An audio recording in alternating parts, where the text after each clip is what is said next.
Hey folks, this is Matt once again. Welcome to another viewer request review. And this is from Iceman11885. He wanted me to review, which is one of those things where I reviewed Dawn of the Dead, the original and the remake, but I never reviewed this film, Day of the Dead, from 1985. He wanted me to review this film. And it's kind of hard to put on a DVD shelf. It wasn't that hard, but this kind of bends because it does this. Oh, interesting way of doing a DVD though. It's 2 disc. Have a little, what's the Michael Felsher basically talking about how I think when he first saw it, he didn't care for it. Then the more he saw it, the more he enjoyed it.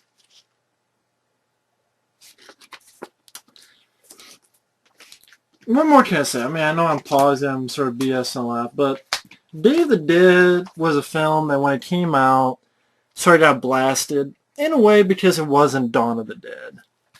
Kind of one of those things where maybe it's just that, Dawn of the Dead is the original Dawn of the Dead is my favorite zombie film of all time. Favorite zombie film. Hard to beat that. Especially with Day of the Dead, and you have George Romero and his original idea, his script, which was much longer, much more in a mid-budget way, where, of course, this film takes mostly underground, this missile silo. But in George Romero's original script, he wanted stuff happening above ground as well, and like they're training zombies and using zombies, and it's like zombie war by the end, where you have the trained zombies against the just sort of, I guess, I wouldn't call them feral zombies, but like the zombies that they're sort of training to do tasks. Just a really epic kind of script, but they wouldn't give him the budget because they wanted an R rating. And of course, if you see this film, you know R rating was not going to be happening. So George Romero said, fine, I want to make the movie the way I want to. And so he said, fuck that, and got the lower budget and made a satisfying flick. I mean, I enjoy this film. For some reason, the longest time, I always thought this film, well, I mean the longest time, I mean like before I saw it. Before I saw this film, way back when, I just, for some reason, kept thinking that it had a downbeat ending. Like, I was told it had a downbeat ending. But I think, actually, they probably said, in their opinion, it was a shitty ending. Which I don't think is a shitty ending, but I assumed it was a downbeat ending.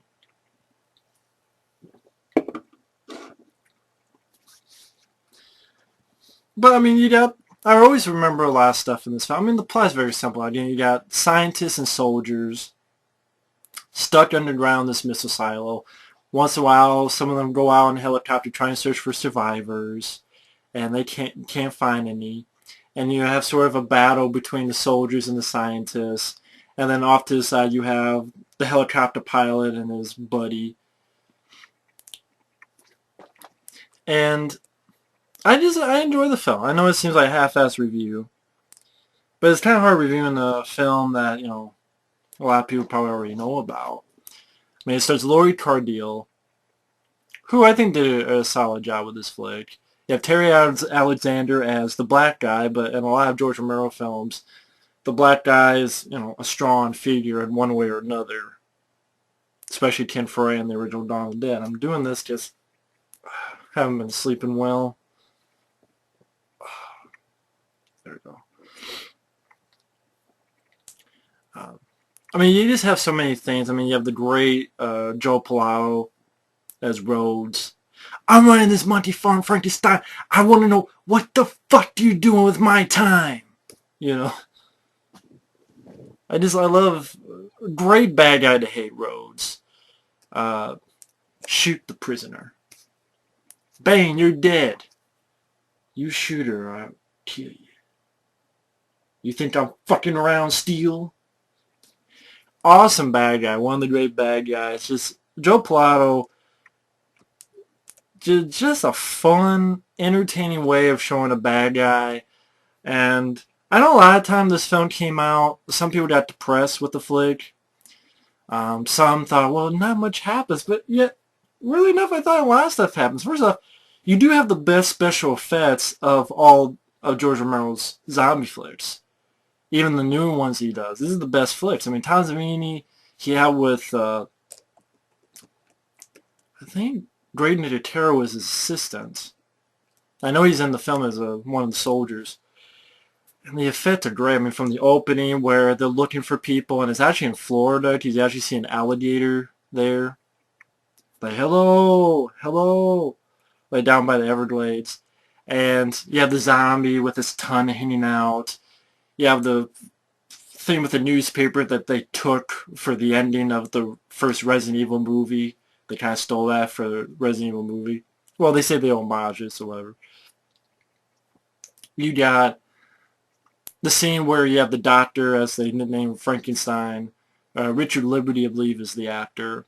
Him testing with Bub. This actor sometimes goes by Howard Sherman, and sometimes he goes by Sherman Howard.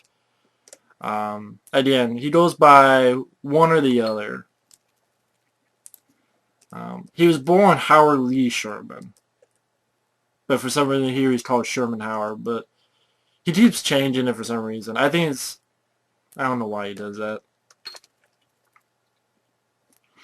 But it says, you know, he was born Howard Lee Sherman. So I'll just call him Howard Sherman.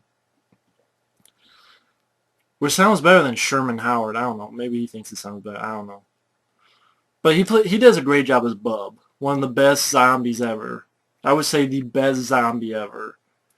Because when he's listening to headphones and the reaction, you know, it's like people compare him to Boris Karloff from Frankenstein, and I can agree with that. He did an excellent job showing his emotion from the makeup and showing that this zombie was different from the rest. Like when Colonel Rhodes comes in and he actually stands at attention, so maybe Bub's character was in the army at one point and actually knows how to handle a gun and shoots, but it's empty, and actually salutes. And then you get the ending where, of course, Rhodes, you have speaking of special effects, when he gets pulled apart, and Rhodes, of course, got a teeth fight. Choke on him! Choke on him! And that's after...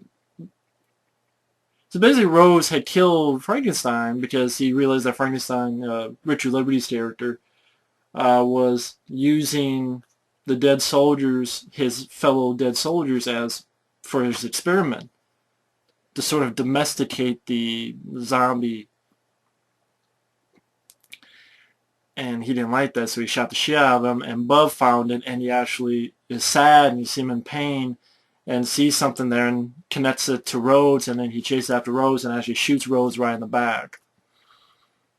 And then that's where he falls and gets pulled apart, and then, you know, Bub does it last. But yeah, magnificent special effects. Great, awesome gore effects. I mean, you have the scene where, I don't know if it'll show up on here. This scene where he's experimenting on this zombie. It focuses. Fucker. Oh, now you don't want to focus. Great. You asshole. But yeah, basically his chest is out, and when he actually crawls over and see all the guts falling out. Then you have the other scene where he's experimenting. You just have the brain, and like, you know, moves and shit like that. And then when all hell breaks loose, and you have the ending where they're killing all the soldiers, the zombies have gotten in, and takes that guy and stretches it, and you hear this weird scream like, ah, you know, I can't even do the scream. And you realize that it's his voice, his vocal cords stretching as he's screaming. So that's why you get that pitch as they're taking the head off. Really awesome effect. You realize it's the vocal cords stretching. That's why it stretches that pitch. I'm like, wow, that's a cool idea. Interesting idea. And then you have the other one where it sort of takes like this piece, and you see a little bit of the eye there, and then it keeps going, takes the rest of the eye. Really ghastly, but very well done makeup effects. And you have the characters. Like, a lot of people didn't like the characters, but Rhodes was a lot of fun. Joe Pilato just had so much fun playing that role. Richard Liberty, who he's no longer with us, who played the doctor. He has such a zest for what he was doing, almost like a upbeat. He was cuckoo, but he had like an upbeat way of going about his business. Uh, Lori Cardillo, I think she did fine. I mean, people are like, oh, she was a bitch. Well, she had to handle it because I'm glad but surprised that they didn't put a rape scene in there or an attempted rape scene because I thought that's where it was going at some points of the film, meaning that you got all these guys and one girl for who knows how long. And I'm thankful that you didn't need it, but I'm just saying I'm surprised that they didn't put like an attempted, like someone attacking them and, trying to get her. Because unfortunately, maybe that's what happened. These guys are willing to be this fucking crazy. Who knows what would happen. But yeah, I mean, they're in this missile silo and really well done silo location they chose. Just giant, like, all sorts of things inside that damn thing. And then I like Terry Alexander. He plays sort of from Jamaica. And his buddy, who I think deals with, like, the radio, kind of Irish type of guy drinking alcohol. And God, I'm trying to remember the dialogue Terry Alexander said, but I remember when he invites, basically there's a scene where he actually invites Laura Cardille into him and his buddies' sort of little trailer far away from everybody else. And she's like, well, why aren't you helping us out? Why aren't you, contributing more? Yeah, you go out and do this, but why don't you do more for us? And it's because they don't really believe in what these people are doing. They're like, we're fucked. We know that. We just go to an island and, have us some babies and have some fun and, all down here. There are all these records and they got the top box office films and I think he says, who's it going to give a shit, Who's it going to give a shit?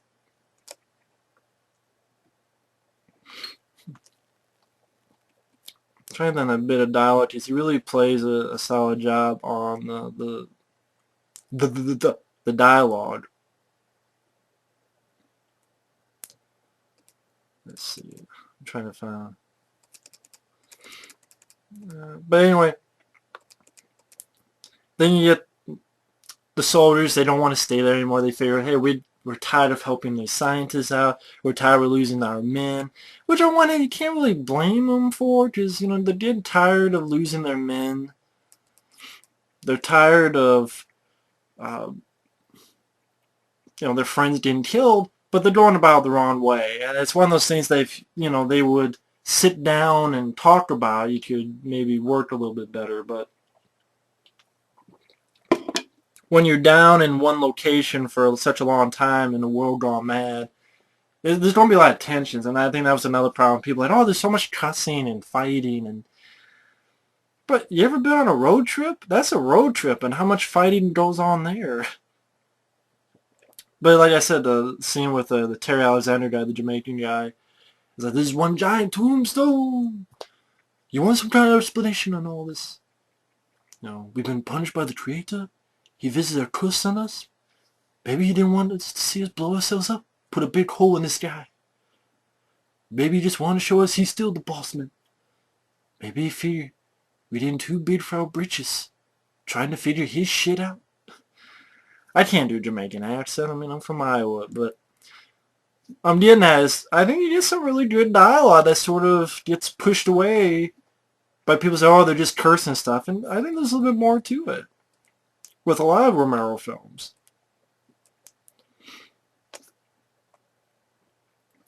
But I don't know. I mean, I don't really have any problems with the film. Like the ending, spoiler alert.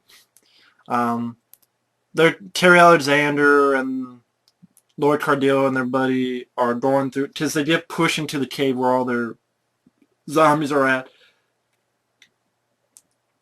And they're able to fight the zombies off. One of them like gets the shovel and cuts the top part of the zombie's head off. And Terry Alexander is able to help them out, get some guns. They're able to get to the helicopter, and you think Lord Cadillo gets attacked, and then she wakes up and she's actually on the island with them, and they've been on there for who knows how long, but a few days or something. But they made it to the island. Oh wow, it's a happy ending. I don't know if they wanted to go with a more grimmer ending, but I like the way it ended. Um, I really don't have much problems with this film. I think the cast did their jobs well. Uh, I really love Captain Rhodes. I wonder what the fuck you do in my time, Frankenstein. I really love the character of Bub. Unlike the remake with Bud. I did review the remake. It's on my account, and I think it's very dog shit. Vegetarian zombies! Unbelievable. What the fuck? But definitely, if there's only one Day of the Dead in this film. Really well done makeup effects. The best out of all the George Romero zombie films. Even the zombies themselves are very much more intricate in the makeup. The gore is crazy. I think the cast did jobs well. I think it gets some interesting dialogue, interesting ideas, like, again, the bub zombie, that whole thing. Again, some nice acting characters. I did not mind the music. Some people complain about the music, but I actually enjoyed the music by John Harrison. I think that's the same guy who would go on to direct the Dune miniseries for Sci-Fi Channel, among some other stuff. But, yeah, I really have no problem with this film. I think it's a very solid zombie film. I think it is one of the, if I made a top 10 zombie film, it'd be in the top 5. I know that, because it's damn good zombie film. You want your blood and gore, you got in spades, but you also got a little bit of character, you got a little bit of good dialogue, you got a little bit of humor. I mean, Rhodes himself is a great character. And Bub and some of the stuff he does. And very solid fucking movie. I don't know what else to say about it, but that's Day of the Dead. If you haven't seen it, check it out. If you like zombie movies, it's a must-see. Did not bore me. I guess it bored others, but it didn't bore me. But either way, thanks for watching, and take care. Later.